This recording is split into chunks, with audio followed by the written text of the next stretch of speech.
امام قسطلانی رحمۃ اللہ تعالیٰ علیہ المواہب اللدنیہ میں بیان فرماتے ہیں کہ قیامت والے دن کچھ لوگوں کے اعمال اس طرح کے ہوں گے جو قیامت والے دن انہیں جہنم کے حقدار بناتے ہوں گے۔ فرماتے ہیں کہ جب اللہ تعالیٰ انہیں جہنم میں ڈالنے کا حکم دے گا تو پہلے فرشتے کو فرمائے گا، اے جبریل جا کر ان کے دلوں سے، ان کے دماغوں سے محمد کے نام کو مٹا دو۔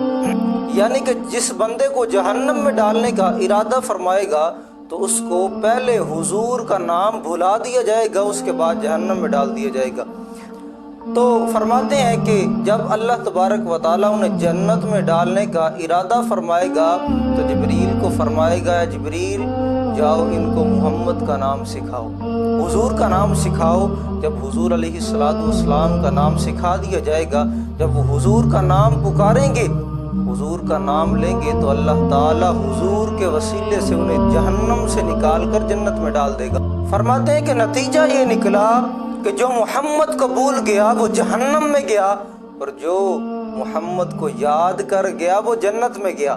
جس نے حضور کا نام لیا وہ جنت میں گیا، اور جس نے حضور کا نام بھلا دیا وہ جہنم میں گیا۔ جب میرے محبوب کی باری آئی تو فرمایا قل بفضل اللہ وبرحمتہ فبذلک فلیفرحوا، اے محبوب آپ فرما دیجئے اللہ تعالیٰ کے فضل اور اس کی رحمت پر بس تم خوشیاں مناؤ، خوشیاں مناؤ۔